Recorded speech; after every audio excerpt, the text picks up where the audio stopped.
What it do, y'all? This is the major Astro had thrice majestus. um, for those of you who don't know, the popular TV star, the actor, the martial artist, Jason David Frank, has passed away. Passed away on November 19th, 2022. And it was a big deal. He was a big deal. He was humongous.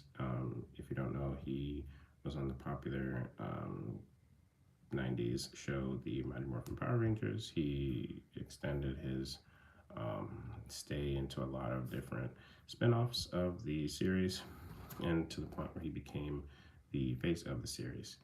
And it was a really big deal for a lot of people. It was just huge deal.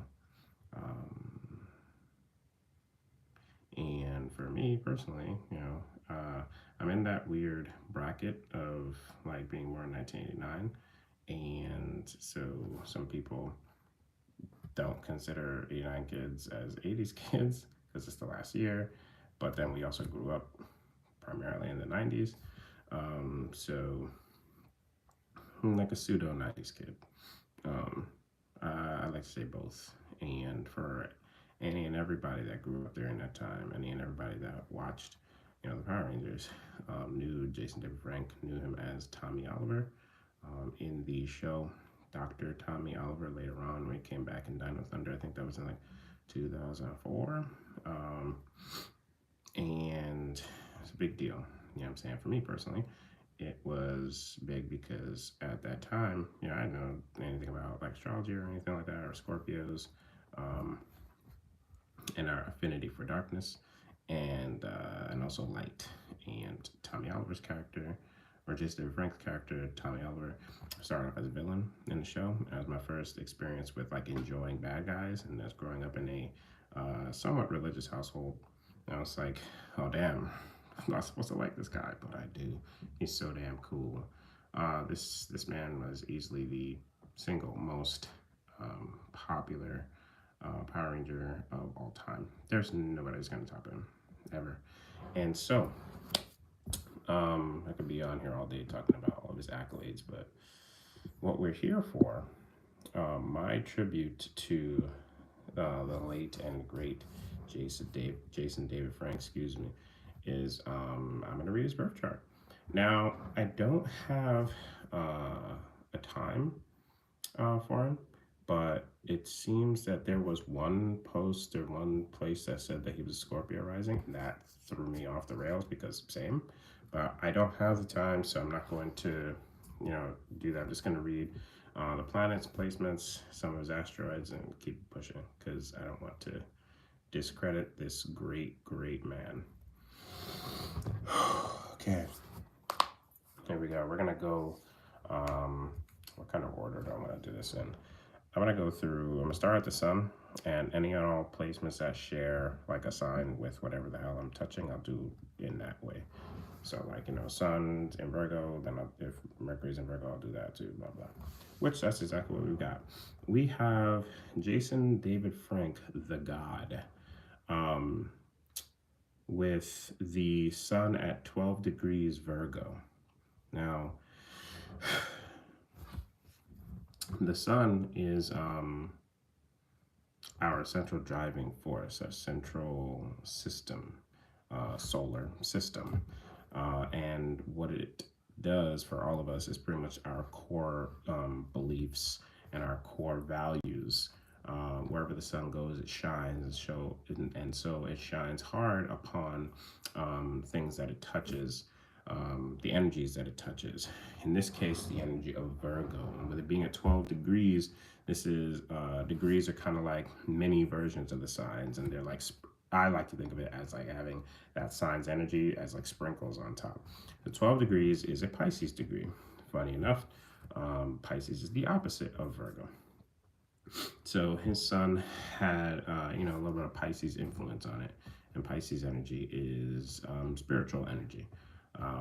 You know, he was, I believe, religious, believe a devout Christian, to my knowledge. He had the tattoo and the brand on his arm, Jesus didn't tap. So, you know, there you go. The energy of Virgo is concerned with three major things. It's concerned with physical well-being slash physical cleanliness, and this is not just extended to the body, but primarily so. But it's also extended to physical spaces. If you look, Benito Skinner did videos on each of the signs, and it was perfect. I love that shit. When he got to Virgo, he had mentioned, "You see how everything in my house has a home like that? That's perfect. That's peak Virgo." So that's one of the things. Cleanliness, physical well-being, detail orientation. A lot of people with Virgo energy, the ultimate note takers in the world, highly concerned with detail orientation. This is the energy of the fixer. This is the one who is the proper detail, the editor, the one who makes sure that all things are running, all aesthetics, all logistics are running appropriately. So in this Virgo, the detail orientation, and acts of service. You can see this with how well he was known in the like community, Power Rangers community. Obviously, he did other roles and things of that nature, but easily his his most known thing is, you know, being Power Ranger. And he would do a lot of these like autograph signings, these conventions. He would have hundreds, if not thousands. I probably dragged it with thousands, but like hundreds and hundreds of people would be there. And one of the videos that he had posted, I believe it was recent, he had mentioned that, you know, he does his best to not be that hollow kind of celebrity. You know, when people they do the meet and greets and be like, "Hey, how you doing?" and then take the picture and then they're out. He mentioned that he tried his best to not do that. He's being of service. He's giving back to the fans. Very Virgo of him. So that seemed to be his driving force, his main principle. The energy of Virgo's ruled by Mercury, which I'm about to get into. It's very mental, very mental. So it seems that, you know, he was able to keep track of a lot of different things. Perhaps that was, you know, a lot. But at the same time, that's somebody who would be able to do it. You know what I'm saying? Because I can't do that shit. I'm not detail oriented at all. I mean, I am a certain thing. You know, we all have Virgo somewhere in our chart. We have all the 12 signs somewhere in our chart. But you know, JDF seems to have been on it. He also has Mercury in Virgo, 13 degrees Virgo. 13 degrees is an Aries degree. The energy of Aries, especially like sprinkle on the top, is more of a go-getter. Pow in your face, run the place. This is the energy of Aries, the conqueror, the completionist. And so mixing that in with the energy of Virgo, as I mentioned, Mercury is the planet of messages. This is, you see this a lot with Gemini, the other sign that Mercury rules, being very mental and very communicative. This is communication of our thoughts. In any way, shape, or form. So it could be via speech, it could be text message, fucking letter, messenger pigeon, something. But the energy of Mercury is that of how we communicate our thoughts. It's a lot more than that, but long story short. And this is also why, you know, Mercury goes retrograde about 3 or 4 times a year. Everybody loses their shit because, you know, like how can we communicate, especially in today's day and age where everything is based off of communication, especially appropriate and proper expression of our thoughts. Mercury retrograde, we got to dig deeper to do that. Now, Mercury in Virgo is a fascinating case because it's one of the times that we have a planet both in domicile and exaltation. So that's pretty much its favorite place to be and its home. Home being domicile, favorite place to be being exaltation, meaning that this Mercury operates at a super high level. So his thoughts and his ability to communicate operate on a super high level. You can see this when he was mentioning some things where there were certain words that he had his like acting coach like assist him with how to pronounce like properly. What did he say in one of these videos? That's a tongue twister. Red leather, yellow leather. It's like if you say that like a few times, you'll be able to, hey, yes, you'll be able to say like a word like properly or something of that nature. Mercury in Virgo is quite. I don't want to say like there's no real such thing as like a well, bad placement. This placement might be challenging because with folks that have Mercury in Virgo, it is detail on detail on detail on detail on detail on detail on detail, running 1 million miles per second all the time in your mind. And being able to express this via forms of communication, via acting, via poetry, via artwork of some kind, which he did all of this shit. You know what I'm saying? He was a martial artist, art. He was an actor, right there. He was a poet. Boom. All of these things. Being able to express them. You know what I'm saying? And Mercury in Virgo is the pinnacle of detail orientation and high quality service of any kind. So if you want somebody to tell you how to do something properly, get somebody with some Virgo placements, especially Mercury in Virgo. But don't be surprised if they fucking tell you something that you might not want to hear, because they're gonna tell you that shit is wrong. But they're also gonna tell you how to fix it. It's not like they're just not gonna talk shit. It's not even talking shit. It might feel like that, but it's not. Does he have anything else in Virgo? Let's see. No, not that I can see. All right, so we're gonna move on. Move on to the moon.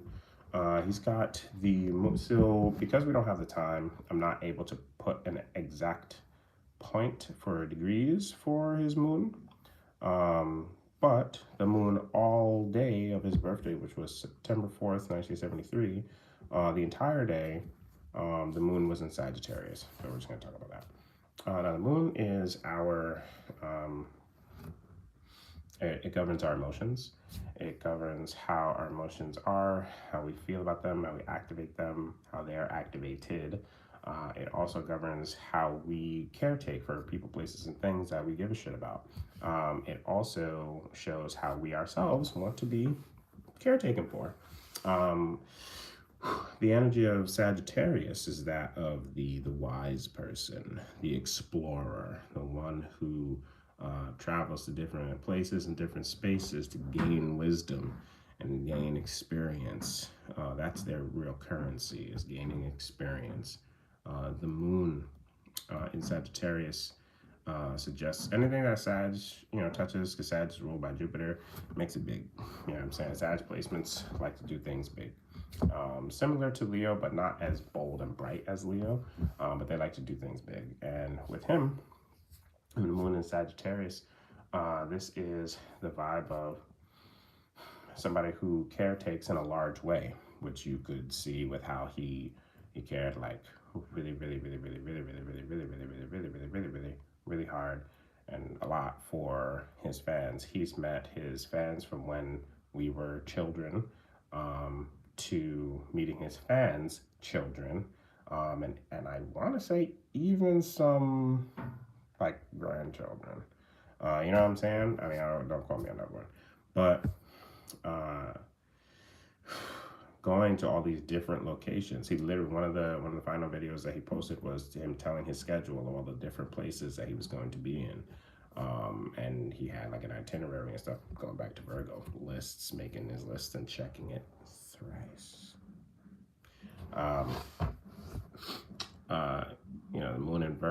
The moon in Sagittarius is one who also gets nurtured by being involved with different kinds of people, cultures, religions, backgrounds, philosophies, things of that nature. I believe that he also was quite philosophical.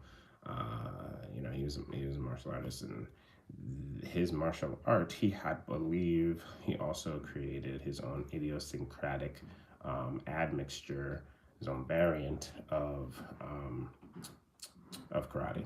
And so he had the dojo, the Rising Sun Karate Dojo. I believe it was in Texas. I believe it's still there. And that makes sense, right? Because a lot of the energy of Sagittarius is to go to these different places and spaces and gain wisdom, gain different experiences. And ultimately, what a lot of Sag placements do is they synthesize. They synthesize a lot of these, their experiences to create their own blend, their own kind of thing, whatever it is that they apply this to. Having the moon in Sagittarius suggests that this is a way that he nurtured himself, but also how he nurtured others.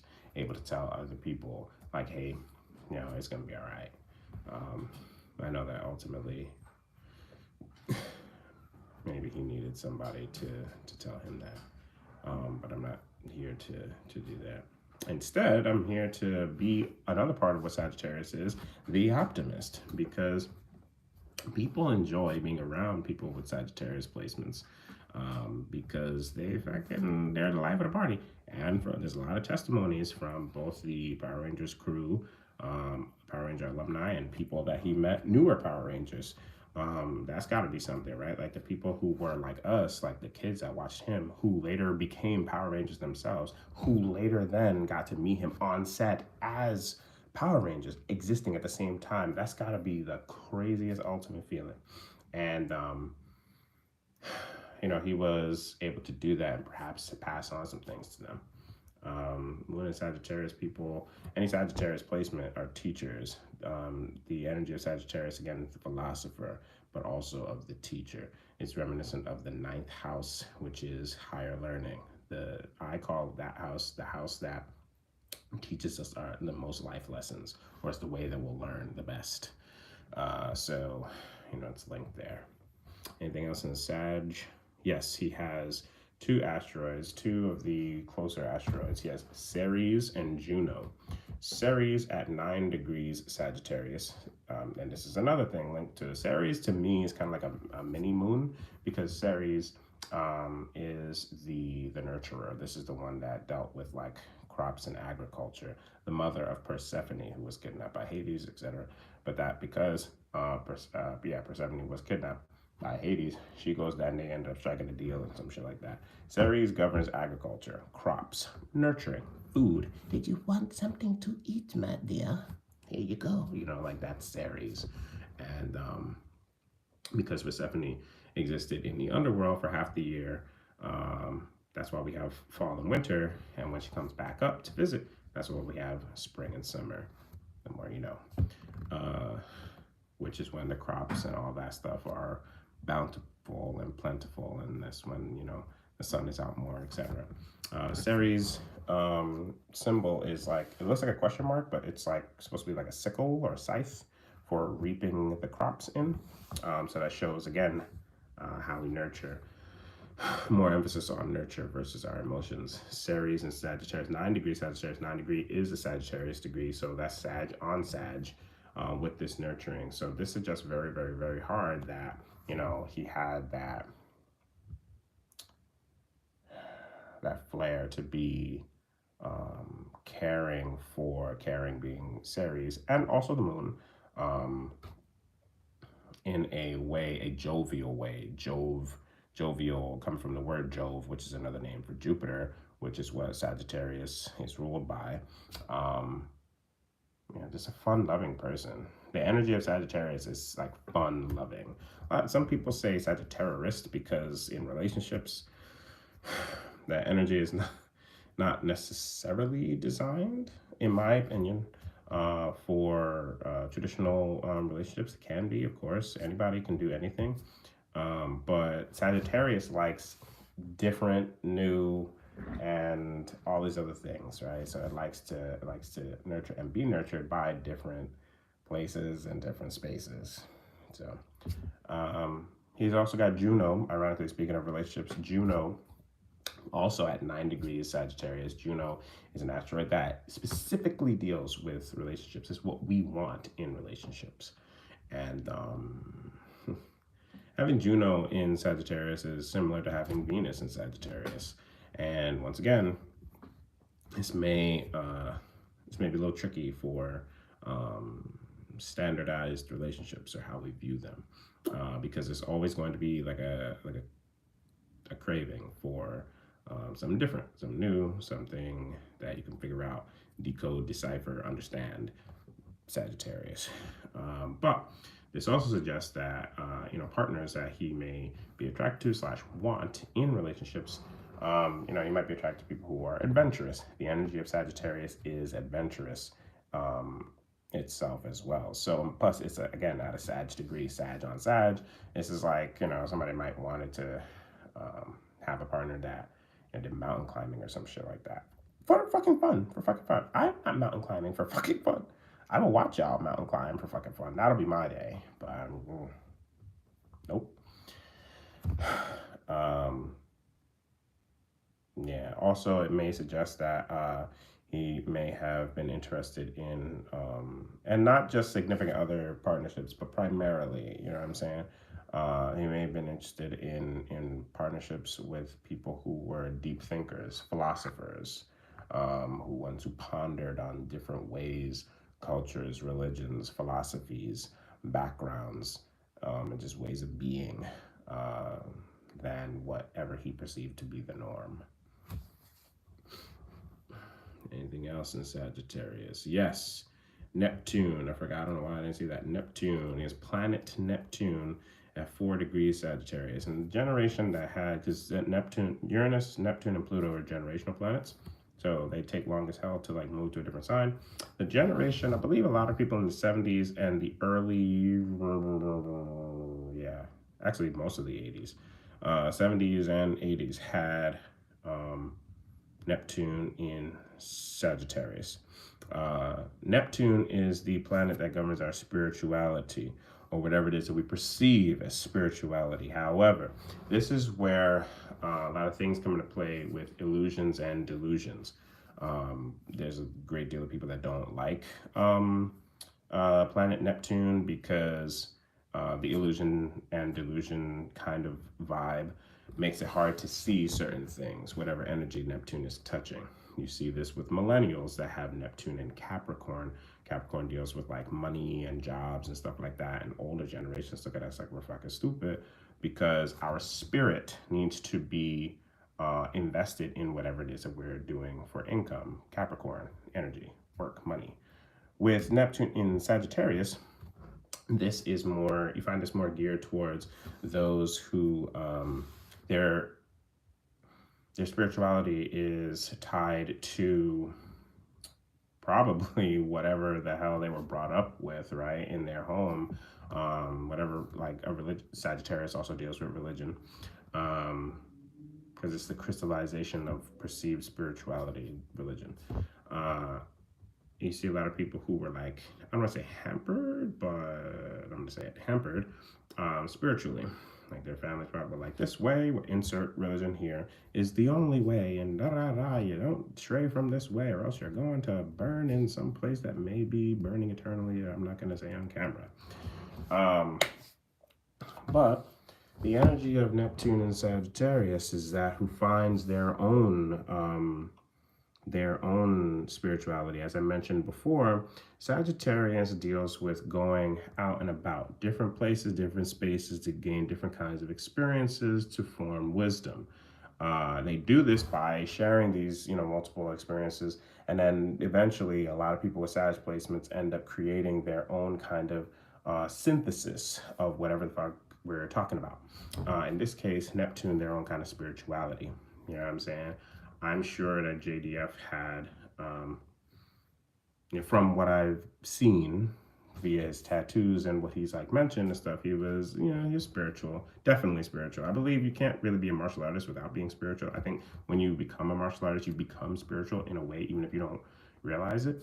I believe he was aware of his spirituality, and I believe that Christianity, I believe, was the religion that he pretty much like practiced, and I believe that was the gateway for his religion, for his spirituality, I should say.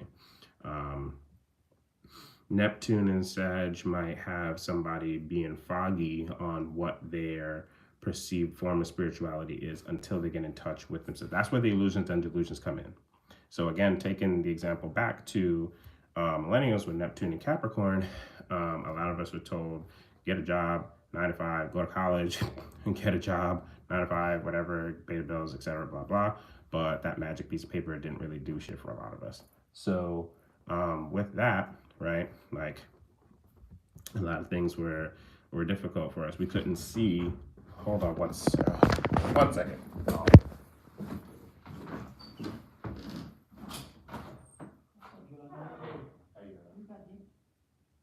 Yes, but not a lot. Hold on. No, because I don't know what's going on. Yeah, it's been kind of like this. Oh, It's on. it's wrong. Yeah. Mine is dead cold for days. Give me 1 second. No problem. BRB, y'all. Okay. I just wanted to know if it's mine, because if you're in the same situation, mine is very. It's been cold though. It's been like really cold. This one is cold. Yeah. How come this one is? It's like it comes on sometimes, and then it is. It's not. It doesn't get.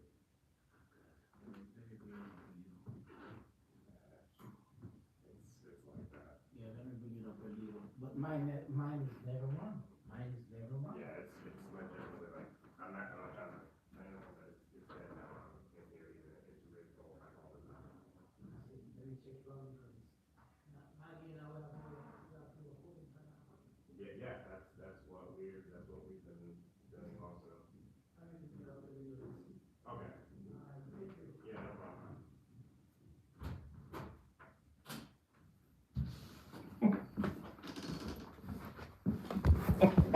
This is living in the city, y'all. So just had my good friend, my landlord, drop by to tell us about how we have lack of heat. Now, refocused back on JDF and Neptune and Sag. This can pretty much, I know it's like mad weird, right? I just had this big ass gap of time, heard some random dude in my house. Sorry about that. I don't want to stop the live because it's a fucking live, you know? But anyway,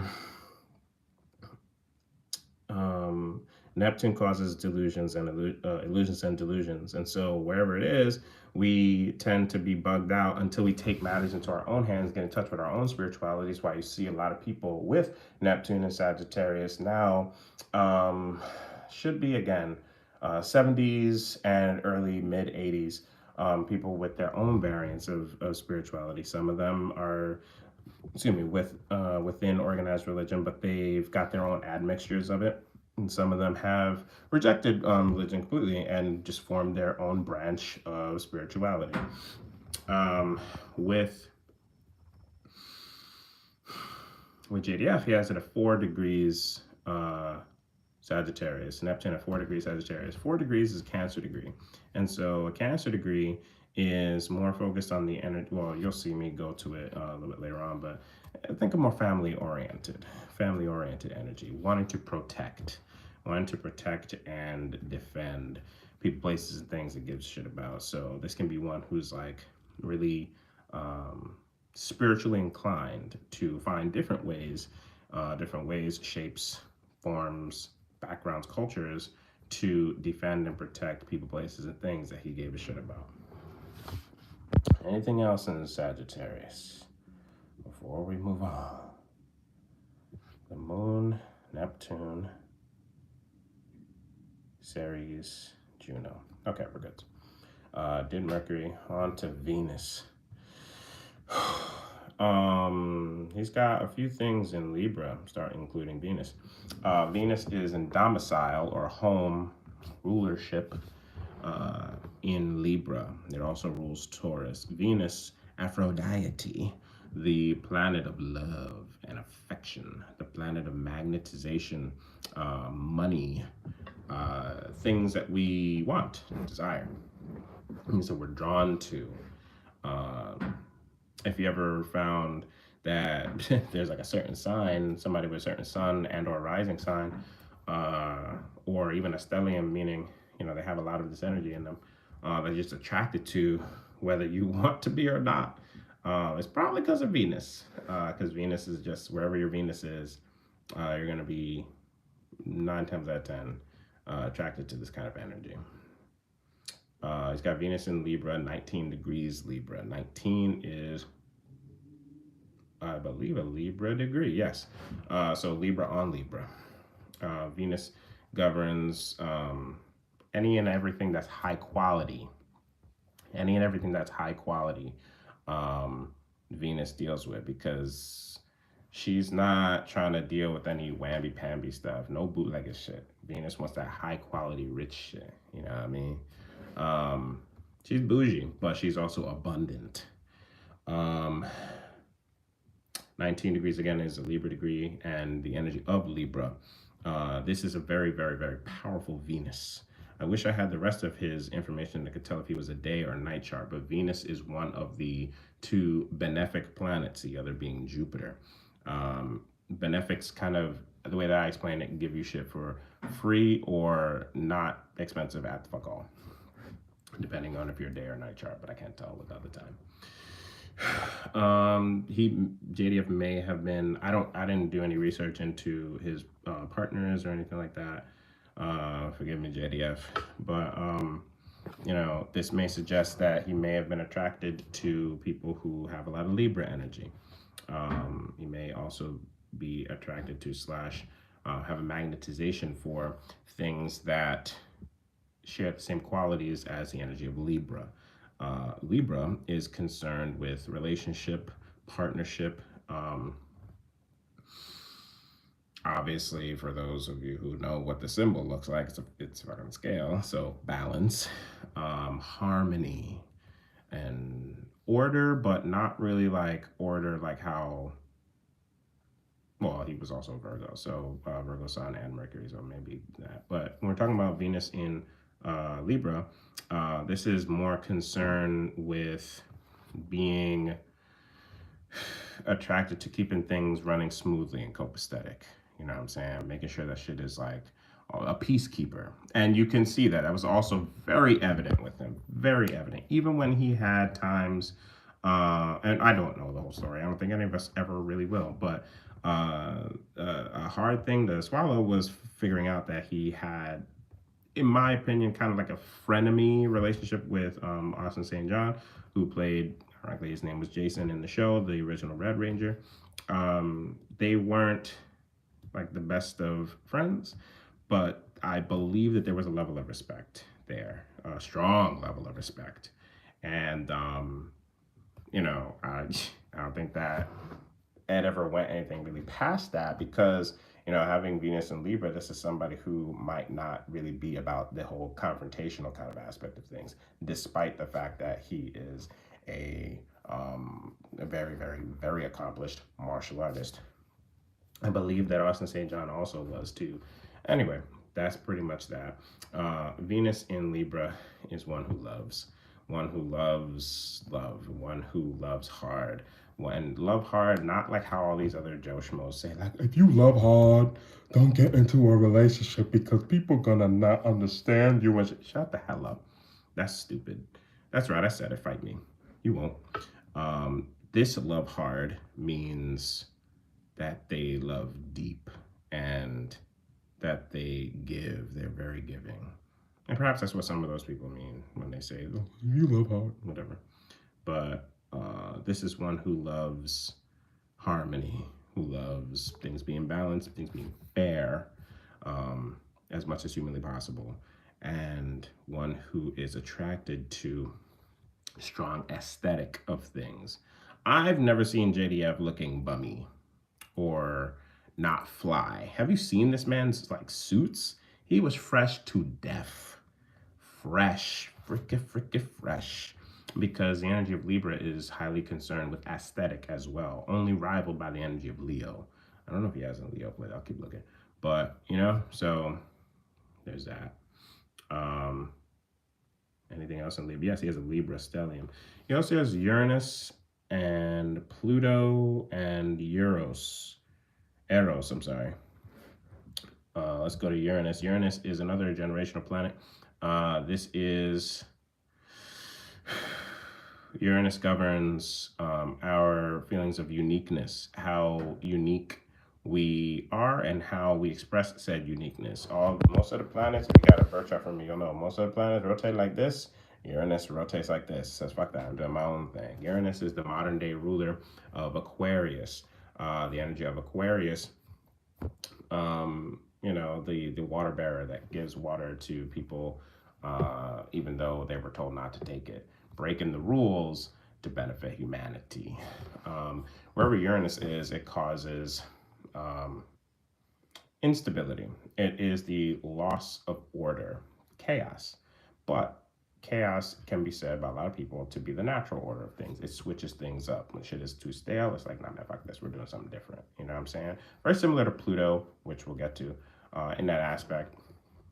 But it switches things up, randomizes in a way. He had a 20 degrees Libra. Fresh, yeah, exactly. Yeah, that 20 degrees Libra. 20 is a Scorpio degree. And so Scorpio is, Uranus is actually exalted in Scorpio, meaning that it's its favorite place to be.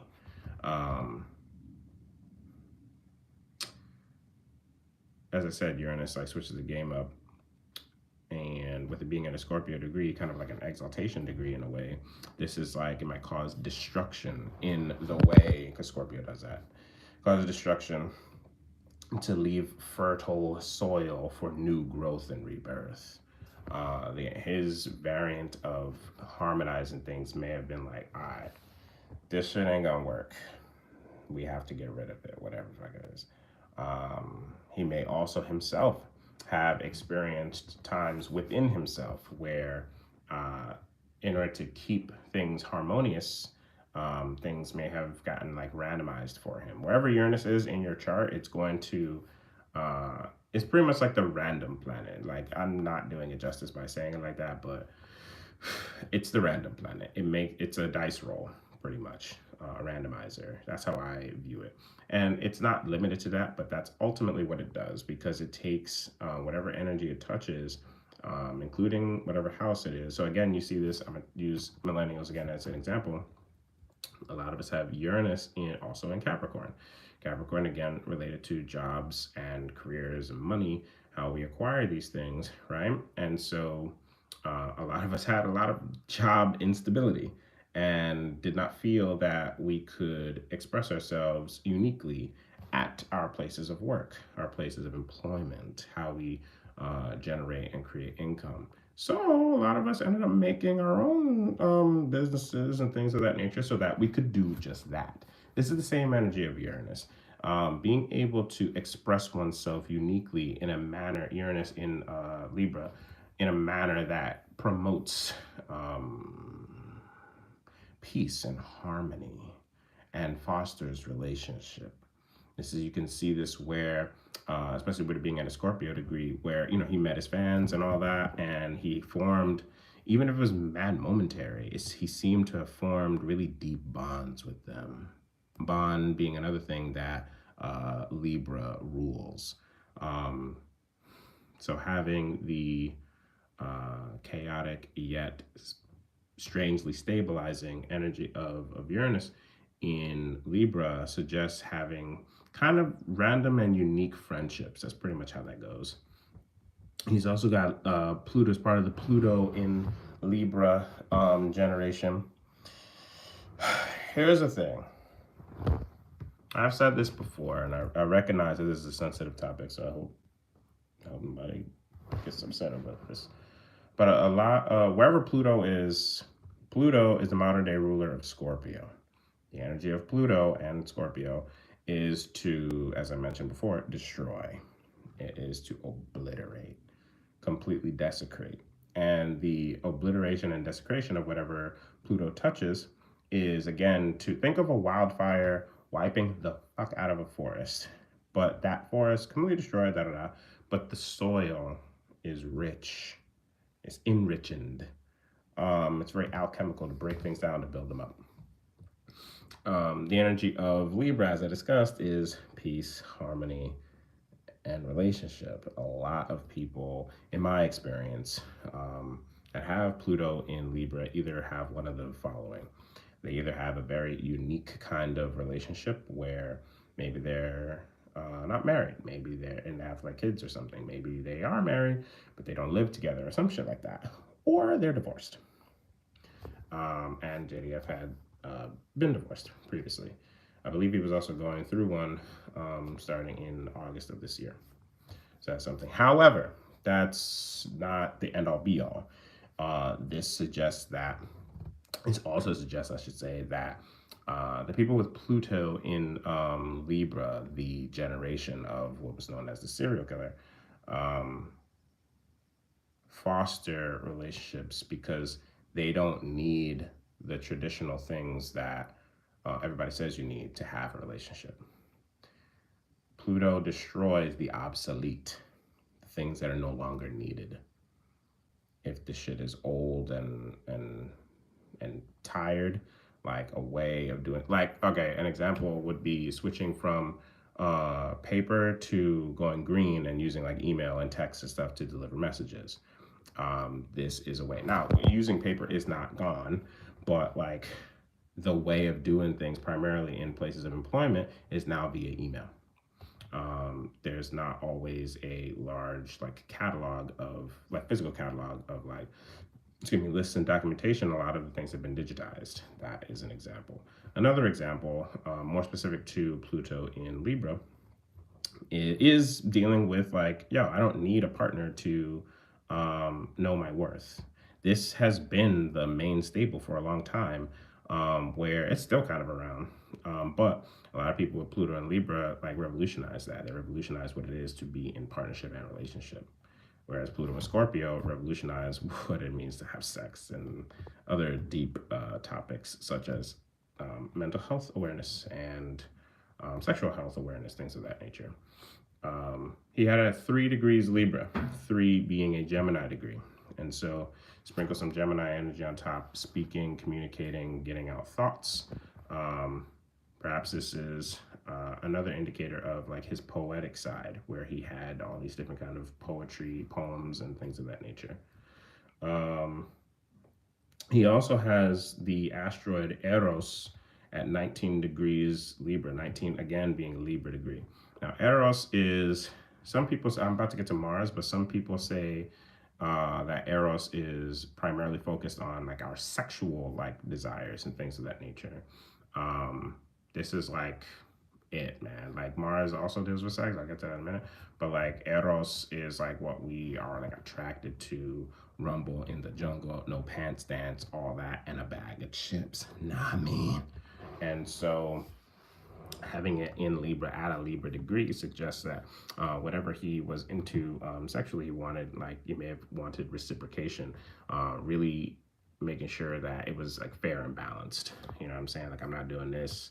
I'm not doing this. I would like to do this for you so that this is how I may receive my form of pleasure by making sure that you're goods. Which is an ideal kind of like energy to me. I don't know what people sleeping on that. Or not sleeping on it enough. Anything else in Libra before we leave Libra? No, Mr. Libra Stellium, like me. Okay, we're moving on to Mars. Yeah, Mars and Taurus. Mars is in detriment in Taurus. Detriment meaning that it is not its favorable place to be at. It is a little difficult to utilize the energy of Mars in detriment or fall. This is considered exile. This is like Mars doesn't like to be here. It's not the end of the world, but it's like it doesn't like to be here. And Mars governs our actions, our drive, our passion, our power, how we do things, how we take action. Also governs our anger, how we manage said anger, how said anger is activated. As I previously mentioned, it also governs our like sexual desires, things that we're physically attracted to, and how, and our like sex style. So having Mars, he has Mars at 7 degrees Taurus. 7 degrees, as previously mentioned, is, oh, was it previously mentioned? No, I was getting confused. No, but anyway, it's a Libra degree, another Libra degree. So he's got a lot of Libra energy, a lot of Libra degrees here. There's a lot of thing dealing with like peacekeeping and relationship building and fostering and making sure that everybody is just running things copacetic and everybody is happy. A lot of people don't like the energy of Libra because they feel that the energy of Libra is fake and not genuine, but it's because that energy also can be very charming. And so with that energy being very charming, a lot of people may, second guess that kind of thing. But I promise you, like people with large amounts of Libra energy really just want you to be okay. And you could see that. You could see that heavily with JDF. He was primarily concerned, from what I was able to see, with like everybody else and how they were feeling. Mars in Taurus. The energy of Taurus is slow and steady wins the race. This is savory. This is another Venus ruled sign. As I mentioned before, Venus rules Libra and Taurus. So he's got a lot of Venusian energy in here. How are they concerned with like the high qualities of life, things that are like really good looking, things that are in Taurus's case, really good tasting, good feeling, really texture based as well.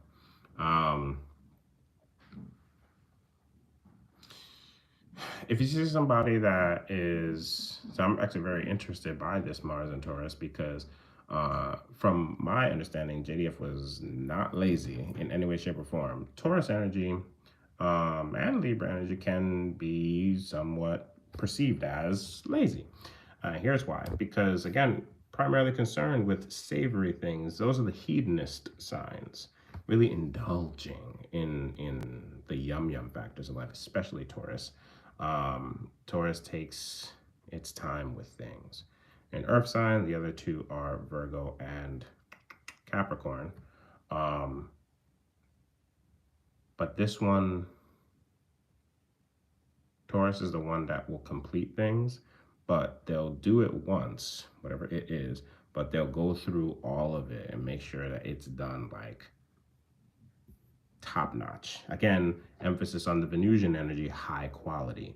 You see people with Mars and Taurus taking action when it comes to making things high quality, making their art, their crafts high quality. You can see this with JDF. He made the his own variant of Grand Meta. I'm about to find out what that is right now. JDF version of karate. Give me some crap. Jason, David, Frank. Yeah. Tosukundo, or the way of the fighting fist, incorporate all the different martial arts knowledge he built while practicing and starring in television and film. That is also indicative of a sign that a placement we discussed earlier, which was Neptune in Sagittarius. Actually, all of his Sagittarius placements, because again, like I said, they create like an admixture of things, which explains why he's a mixed martial artist.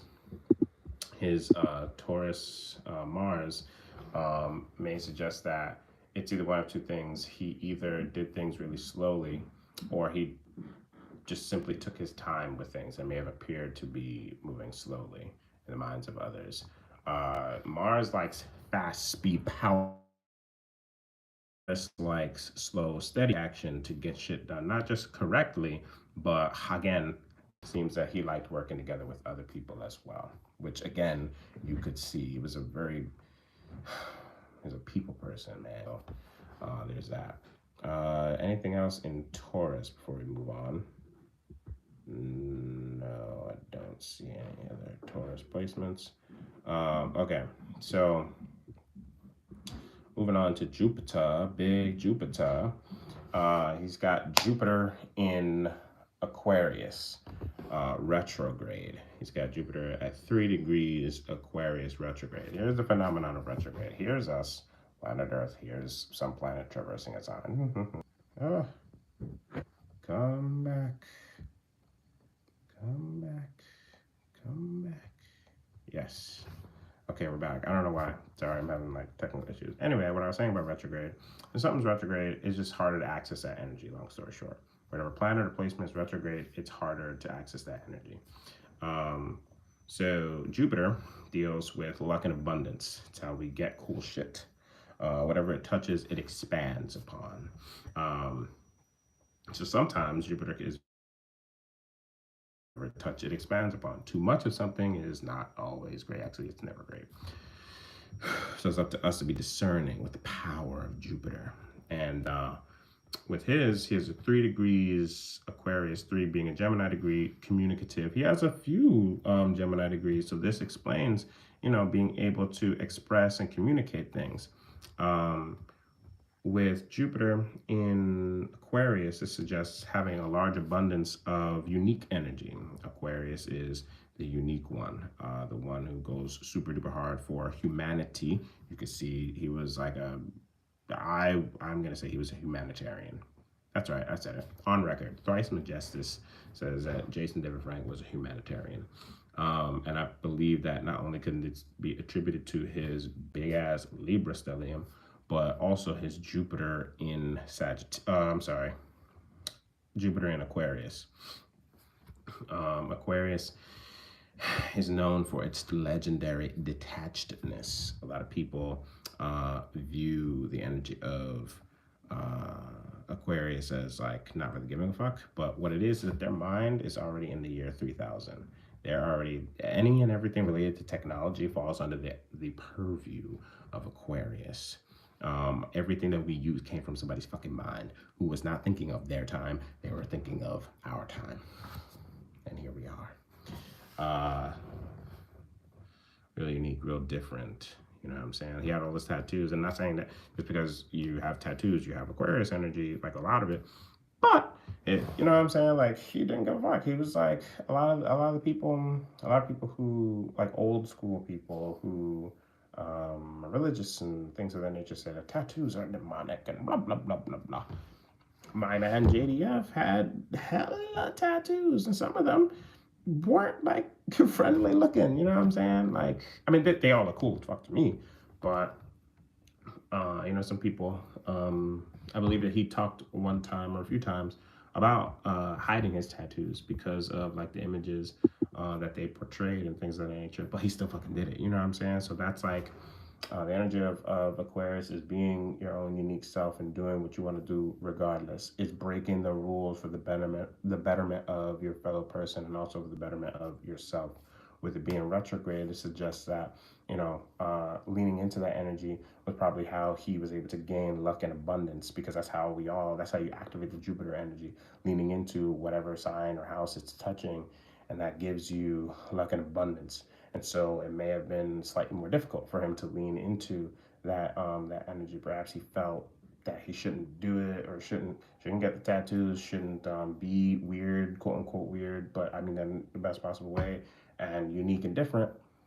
But by doing that, that's how, where the money resides, where the money resides. It's not even just money, it's just any kind of fortune. That's what Jupiter brings. With again being at 3 degrees, he's got another 3 degree planet I'm about to jump into. It suggests that he was abundant with communicating, with speaking. I'm not going to do that because I don't know if that's accurate. Anything else in Aquarius before we move on? No. Okay. We're moving into Big Papa now. Big Papa Saturn. Okay. Saturn. Big deal. So Saturn governs limits and restrictions. It's Father Time, Big Papa Saturn. Pretty much acts, in my view, as one of our two superpowers. The other being Pluto, where Pluto is placed, and talked about Pluto. Saturn puts limits and restrictions on whatever energy he touches, so that it's kind of like putting big ass training wheels and or a straight jacket sometime on the individual, so that you can learn to create your own structures, your own boundaries, things of that nature. Saturn rules all of that, all things related to limits, restrictions, boundaries, things of that nature is what Saturn governs. If you're having a really tough Saturn return, which happens age 28.5 to 30, 58.5 to 60, 88.5 to 90, etc., then that suggests that there are areas that you require having structure in, and or boundaries in, and or limits and restrictions. But as I once heard from another mystic, if you hate limitation, learn to love it. This is how you gain benefit with the power of Saturn. His Saturn was at 3 degrees Cancer. Um, the energy of Cancer is that of protection. It is, I like to call Cancer the fortress energy. This is the energy of, like, you know, family that's supposed to, protect us. Family protection, nurturing, things of that nature. Saturn in Cancer suggests that there may not have been a lot of that. There may have been times where he felt unprotected, perhaps. I don't even know his story of how he got into martial arts. I believe he got into it like when he was like 5 or something like that. But I don't know how, but perhaps that's the thing, you know what I'm saying? Perhaps that's partly what kept him going. Saturn limits whatever energy it touches, so perhaps there was a limit of feeling home like, or protected like, or family oriented. And I believe that this creates an imbalance. And when we want to express that, perhaps he expressed how he wanted to be, you know, family oriented and protective of people, places, and things that he gave a shit about. And you see this with his kids, you know what I'm saying? He's very supportive of, I don't know all of his kids, I just know the youngest one, Jenna. Very supportive. Very supportive from what I could see. We don't know the full story. But from what I could see, very supportive. And very considerate too. There was a Power Ranger film that came out in maybe 2015, not the movie one. It was like a short film that people had approached him for, and he had mentioned that I believe he didn't want to be part of it, not because he didn't think it was cool, but because it was like really grungy, and it had a lot of cursing and things of that nature in it. And he's like thinking about his kids when he was approached by that. So he was like, yeah, nah, have fun, but nah. So that's one way that the energy of Saturn in Cancer may manifest. Another is that, oh man, this is tough, man. Another is that he might not have felt. Obviously, he had family, and he had his extended family, his co-workers, his cast members, and us, his fans. But perhaps he might not have inside felt that. You know what I'm saying? He might have felt that familial like energy. Or perhaps he just struggled to feel it. I'm not saying he never felt it ever in his fucking life, but like he may have struggled here and there to feel it. And so wherever Saturn goes, it kind of limits, so that we create our own code of conduct in that energy. This is probably why a lot of his fans became his extended family. Perhaps he felt that he didn't have such bonds wherever he called home. Perhaps we were his home. Nothing else really in Cancer. Gonna move. Oh, I think I did. Uranus, Neptune, Pluto. Yeah. Gonna move on to the north. Actually, I lied. Because the north node is in Capricorn, the south node is in Cancer. There's two nodes, two nodal points. These are mathematical points within one's birth chart. The north node and the south node. North node is the direction that we're heading in towards in this lifetime, the destiny. South node is the energy that we came from in a previous life. So we have that kind of in excess. in a way. That's how I understand it. The South Node in Cancer suggests that in previous life he had a lot of Cancer like energy, a lot of familial energy, a lot of protective, nurturing energy, a lot of like, yo, get the fuck away or I'll blow your head off kind of energy for people, places, and things that he gave a shit about.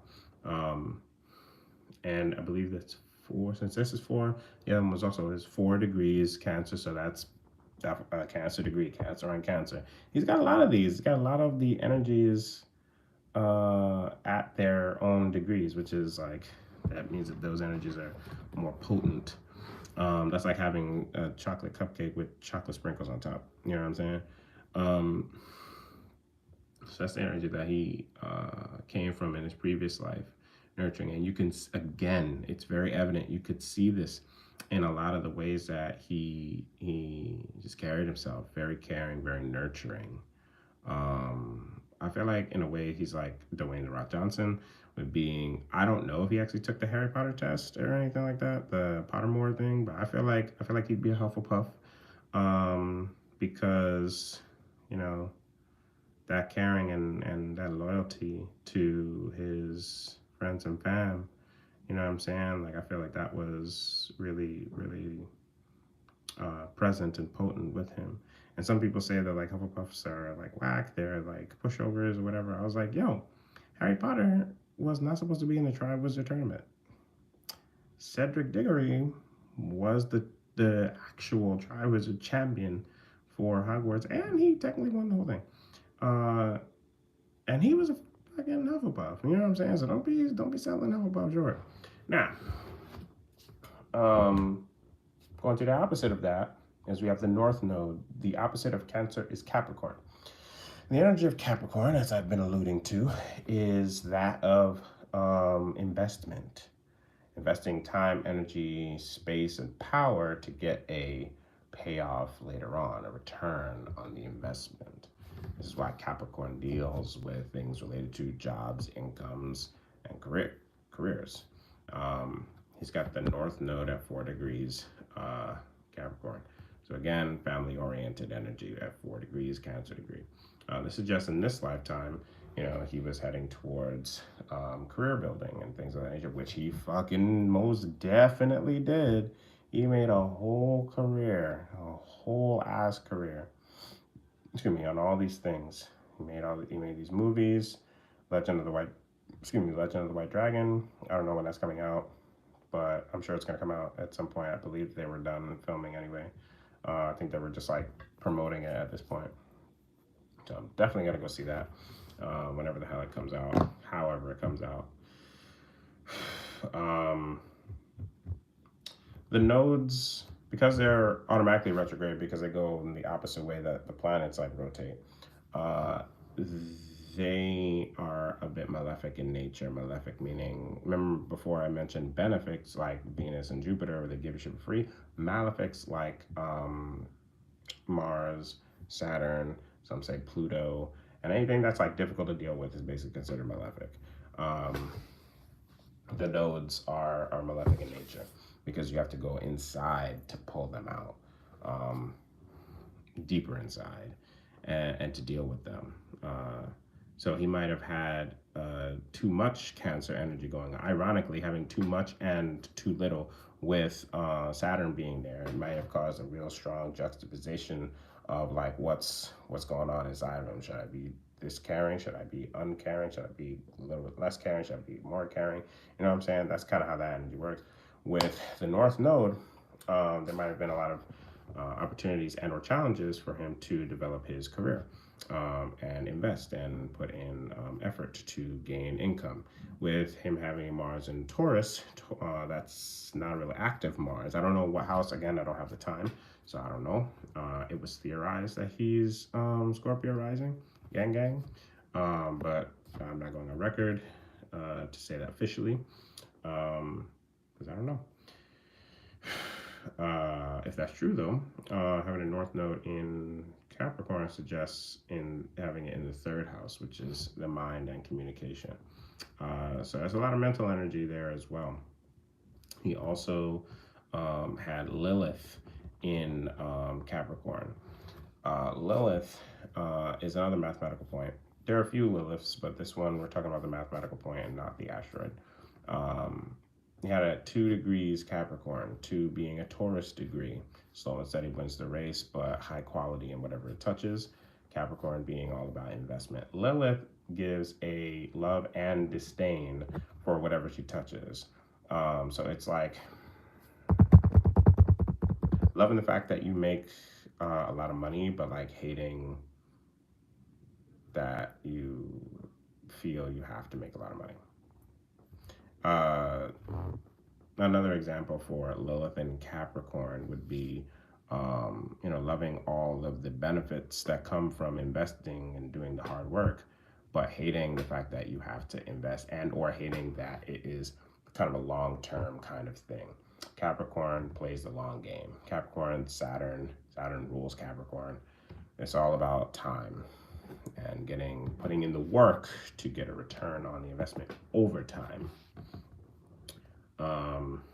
So that might have been like a thing where, you could tell he loved doing what he did, but he might have had like a secret like hatred for not like us or doing the stuff. We probably were the thing that kept him going. You know what I'm saying? Like, again, having a Mars in exile makes it tough to get going and do things. You know what I'm saying? But he did so much.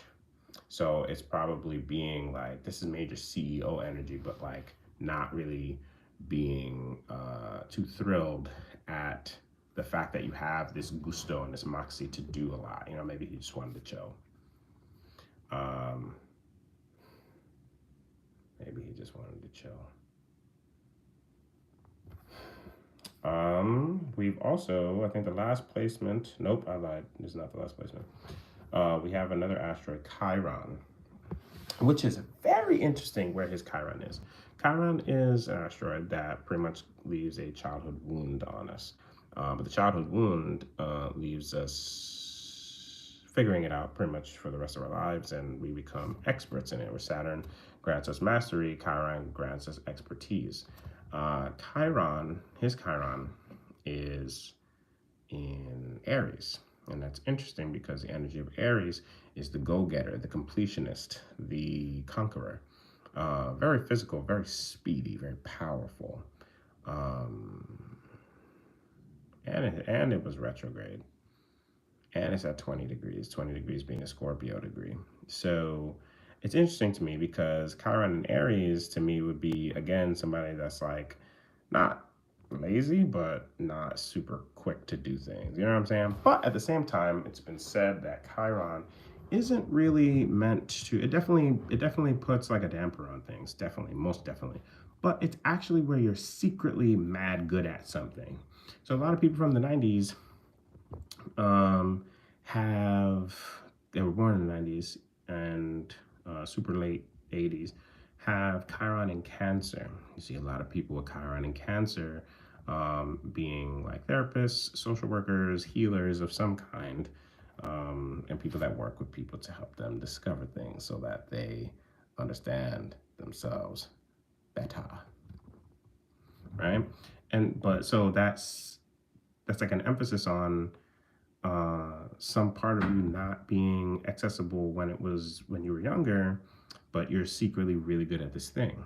And with him, I wonder what like life before martial arts was for him, because having the Scorpio degree makes a deep, deep connection, a super rich and like in-depth kind of energy with whatever fuck it touches.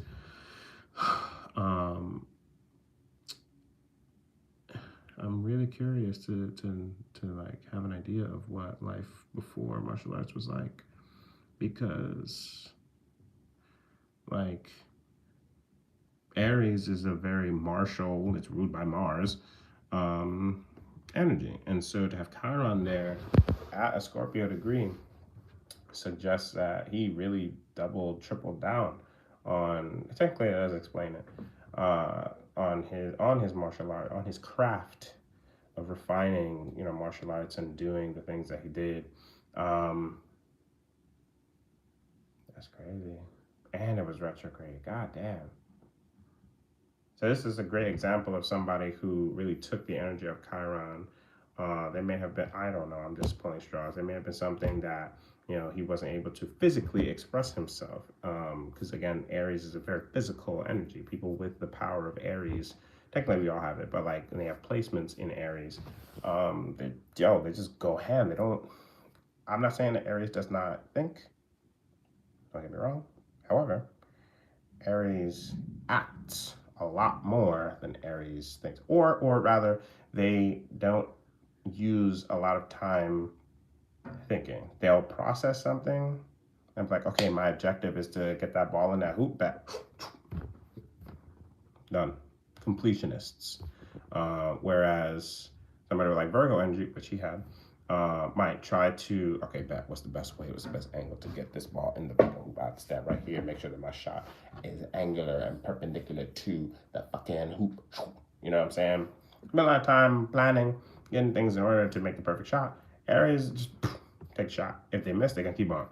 So having Chiron in Aries at a Scorpio degree retrograde suggests that he was very in depth with taking action and making sure that it was done the deepest, most complete kind of way possible. Which again, I've been talking about it all night pretty much, but his emphasis on martial arts and how heavily he contributed to it. He was martial arts before the Power Rangers, bro. Like he was really into the shit. Like he was a grand martial artist, like a true martial artiste. So that Chiron actually makes a lot of sense. All right, we're going to the rest of the main asteroids here. I did Eros, I did Juno, I did Ceres. Now we're gonna do Vesta. This may explain his acting career because Vesta is the energy of the sacred duty within us. It's like something that we have to like do. Our spirit wants to master this particular energy as well. Vesta deals with, like I said, sacred duty, and his was at 21 degrees Leo, 21 being a Sagittarius degree.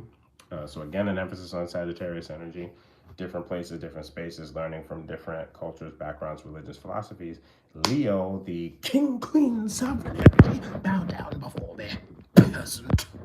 Like that. It's also like the rulership energy, and also the entertainer energy. And he was an actor. You know what I'm saying? He entertained us. It's also very funny from what I saw and what a lot of other people have given testimonies to. It's very funny. So there's that. Vesta in Leo suggests that sacred duty was to perform, to express, to lead by example. The masterful energy of Leo is to shine bright like the sun. The sun rules Leo. I'm so great. Look at me. You too can be this awesome. You know what I'm saying? Like that kind of that kind of energy, and that's what he did. You know what I'm saying? Major inspiration to me, to everybody that this man came into contact with somehow. Yeah, I don't think there's a person alive that didn't meet or see or experience JDF and be inspired by him. And so I think that JDF, man, you most definitely fulfilled the sacred duty of Vesta in Leo. And with it being at 21 degrees, a Sag degree, you touched so many different people from different spaces, cultures, religions, philosophies, backgrounds, so many different people. So you definitely did that. You definitely did that, JDF. The last of the asteroids and the last of the positions that I will cover is Pallas, also known as Pallas Athena, Pallas Athene. Pallas is the asteroid that governs our strategy, our main strategy, and how we do things. It's the sister of Mars. So Mars, Ares, was the god of war, the warrior, inner warrior, and how we did things, how we tackled things. Think of Mars as like having a big ass axe and just ready to just hack motherfuckers in half. Like, bleh. Pallas is the general. This is the one that's like, all right, we need troops at this point, this point, this point. You go over here, you set up this little trap. Then these people go in, they throw other traps, and then y'all motherfuckers go in and finish them off. That's like the strategy. How we strategize, how we do things, how we perpetuate, how we prepare our strategies is Pallas Athene, Pallas Athena. JDF, Jason David Frank, had Pallas in Scorpio. Gang, gang. At 13 degrees, 13 degrees Scorpio. 13 is an Aries degree. So he has a martial, right there, martial arts, right there. Boom, perfect. Because both Scorpio and Aries are ruled by Mars. Both of them are martial. The energy of Scorpio is dark and decadent and deadly. Precise. Having Pallas in Scorpio, I'm jealous, man. I wish I had Pallas in Scorpio. Technically, I have Pallas in Aries, so we both out here. Pallas in Scorpio suggests one who had the strategy of like a deep thinker, one who planned and utilized the art of war to its utmost. This is one who knew everything that they could about the enemy and knew everything they could about themselves. The enemy can be used in different contexts. This can be a task that needs to be completed, right? So like you would see him sometimes in some of his videos, he would have these big ass notebooks and shit, taking down notes and or reading from notes, making sure he gets shit right.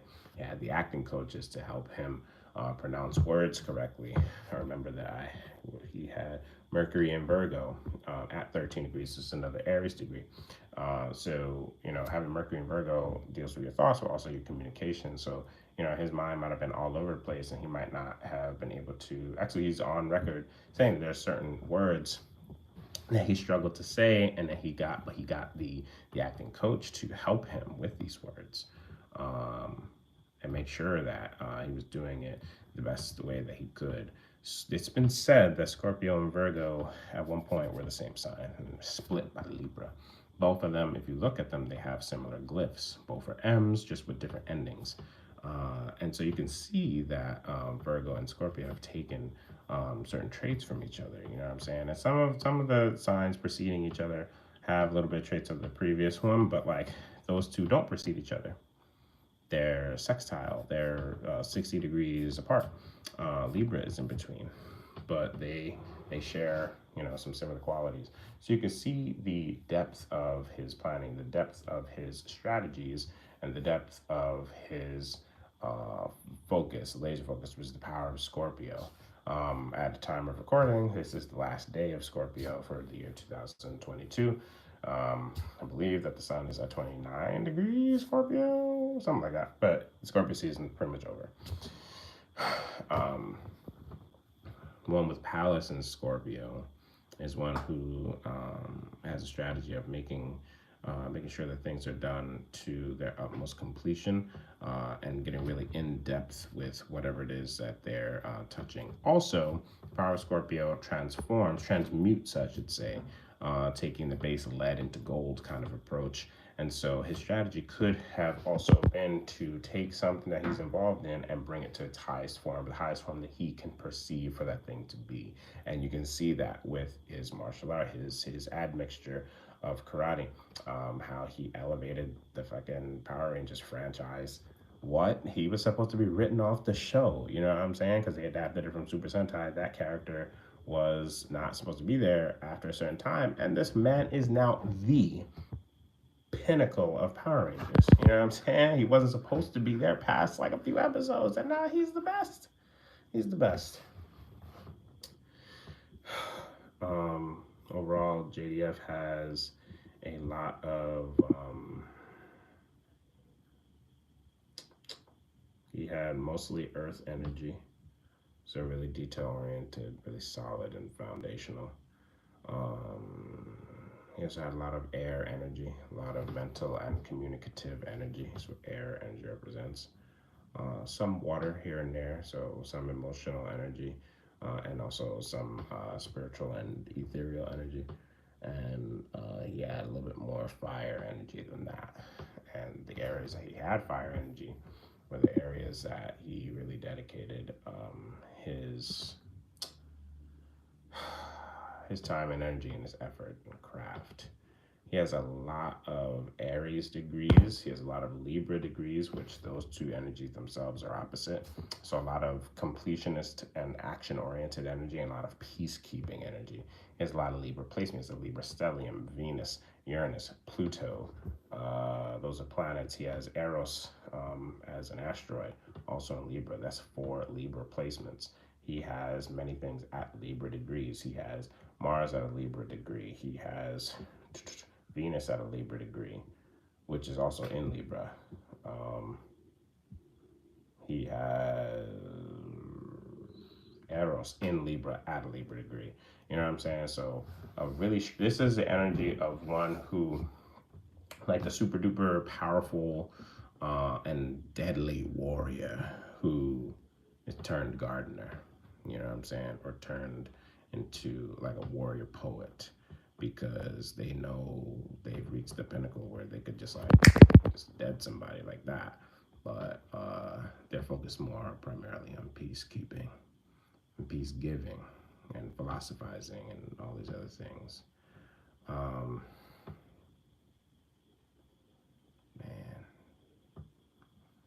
I think for right now, I don't know if it's because I'm on camera or something, like my tears won't come out or whatever, but I spent all day yesterday crying. Like gross, ugly crying, disgusting. My head was hurting, my chest was hurting. I fell asleep really early. All these other things. It's not about me, but I'm saying all this to show, like, I was crying today. I was in the gym thinking about JDF. I cried when I was on my way to work thinking about JDF. I cried on my way back home thinking about JDF. I cried a little bit, and there's little tears here. But I do not, it's not that my tears are done. It's just, I guess they're hiding from the camera right now. But I am definitely sad. I'm always going to be sad about JDF. Yeah, he's definitely going to be sorely missed, man. I've not been this hurt in a long time. Probably since my Saturn return, which that wasn't that long ago. But that's what started me doing this. But JDF was a monster, a beast, a ridiculously grand human being that we more likely than not didn't deserve. And yet he was here, and he touched everybody the way that he did. He touched the hearts, minds, and spirits of countless people. If you're not familiar with the Power Rangers series or hearing about Jason David Frank or whatever, let me just tell you something real fast. This man this is a big loss. This is humongous. I think it's one of yeah, his impact was most definitely ultra powerful. I wish I had a fucking stronger word, man, but Jason David Frank, this is the major Astro head, thrice Majestus.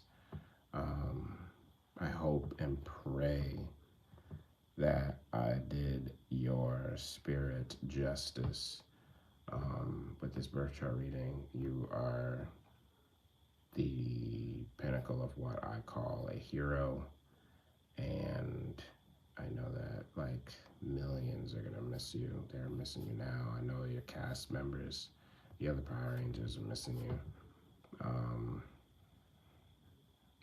And I miss you. I miss you like crazy. And I didn't even have the opportunity to get to meet you in person, and I'm sorry about that. It's definitely a regret I'm carrying forever. But this is for you. This is for you.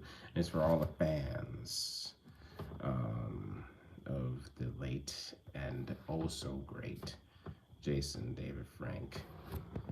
This has been the birth chart reading of Jason David Frank in tribute to him and all of his epic greatness from the major Astro. Thrice Majestus, I thank you all